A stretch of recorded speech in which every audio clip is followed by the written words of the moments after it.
이스라엘은 남부 가자 지구에서 팔레스타인 하마스와 격전을 벌이고 있습니다. 그런데 북부 레바논의 무장 조직 헤즈볼라는 훨씬 더 위협적입니다. 헤즈볼라는 레바논을 침공한 이스라엘군을 격퇴한 적이 있을 정도로 강력하며 이란과 직접 연계돼 있습니다. 이스라엘은 남부 하마스와 북부 헤즈볼라를 동시에 상대하는 양면전은 이스라엘에게 부담이 될 수밖에 없습니다. 안녕하세요. 올바른 안보를 지향하는 동아시아 연구소입니다. 앞서 언급한 레바논의 헤즈볼라는 어떤 조직인가요? 헤즈볼라는 하마스 못지않게 이스라엘과 유태인에 대해 적대적이라고 할 수 있습니다. 헤즈볼라는 1982년 이스라엘군이 레바논을 침공해 군사작전을 전개할 당시 이에 저항하던 세력에 의해 결성됐습니다. 헤즈볼라 조직은 탄생부터 반이스라엘 성향을 분명하게 갖고 있습니다. 헤즈볼라는 레바논의 시아파 이슬람 세력의 민병대입니다. 민병대이지만 특이하게도 레바논 정부는 헤즈볼라를 군사조직으로 공식 인정하고 있습니다. 그리고 이슬람 세계에서 시아파 맹주 국가는 이란입니다. 헤즈볼라는 이란으로부터 군사훈련, 무기, 재정 지원을 받고 있습니다. 헤즈볼라는 이처럼 단순한 테러 조직이 아닙니다. 이스라엘군에게는 매우 불리한 사항들입니다. 헤즈볼라의 군사력도 상당하겠군요. 어느 정도인지 간략히 설명해 주시죠. 헤즈볼라의 군사력에서 가장 관심을 끄는 무기는 로켓과 미사일입니다. 헤즈볼라의 각종 로켓과 미사일은 이스라엘 전역을 공격할 수 있습니다.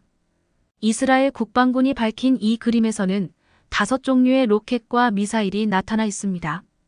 가장 짧은 사거리의 카투사 로켓은 40km까지, 가장 긴 사거리의 스커드 D 미사일은 700km까지 공격합니다.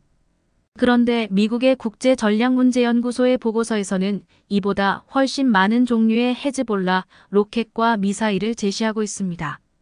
거듭 말하지만 헤즈볼라는 단순한 무장단체가 아닙니다. 앞서 언급한 대로 2006년 레바논 전쟁에서도 헤즈볼라와 이스라엘군이 격돌했죠. 당시 이스라엘 북부, 즉 레바논 남부에서 이스라엘군과 헤즈볼라 사이에 크고 작은 충돌이 이어지는 가운데 이스라엘군이 납치되는 사태로 이어졌습니다. 이에 이스라엘 정규군은 대규모 병력과 전투기 전차 등을 동원해 레바논에 침공했습니다. 레바논 남부는 물론 레바논 전 지역에 대한 공중 폭격이 있었습니다. 전차와 함께 투입된 불도저 전차도 헤즈볼라의 지하 벙커 등을 파괴했습니다.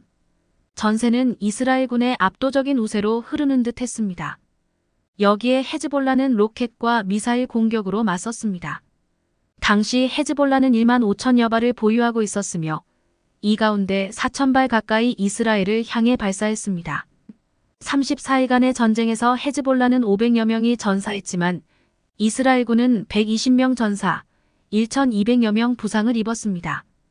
여기에 이스라엘 민간인은 45명 사망, 부상 1,500여 명과 함께 2,700여 명이 쇼크 등으로 치료를 받았습니다. 예상외로 커지는 피해에 이스라엘군은 결국 소기의 목적을 달성하지 못하고 철군해야만 했습니다.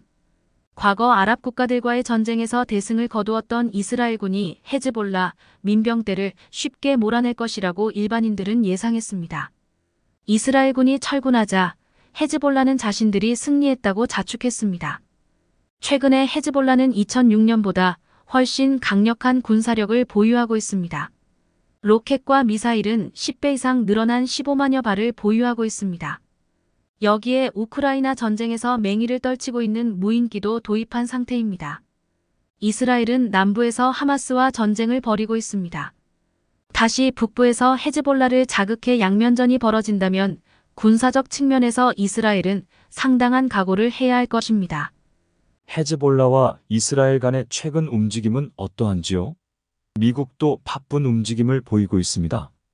최근 이스라엘 북부에서 헤즈볼라와 이스라엘군의 무력 충돌은 격해지고 있습니다. 헤즈볼라는 지금까지 10명이 이스라엘과 교전으로 사망했다고 주장하고 있습니다. 그만큼 헤즈볼라와 이스라엘의 전면 충돌의 위험은 높아지고 있습니다. 헤즈볼라의 배후에는 이란과 시리아의 아사드 정권이 있습니다. 이란은 헤즈볼라의 무기를 지원했으며 영상에서처럼 석유도 지원했습니다. 이란도 가자 지구에서 민간인 사망자가 계속 늘어나자 목소리를 높이고 있습니다. 이란은 최근 미국이 사우디아라비아와 군사 동맹을 추진하자 이에 불만을 갖고 있습니다. 만약 이란이 이스라엘과 팔레스타인 전쟁에 뛰어든다면 국제 석유 가격의 폭등을 노리고서 석유를 감산할 가능성이 높습니다. 그렇게 되면 미국은 우크라이나 전쟁에 이어 중동 분쟁에 휘말리게 되며 러시아와 이란 등을 상대해야만 합니다. 내년 대통령 선거를 앞둔 조 바이든 대통령으로서는 피하고 싶은 중요 사안입니까? 오늘 말씀드릴 내용은 여기까지입니다. 동아시아 연구소입니다. 감사합니다.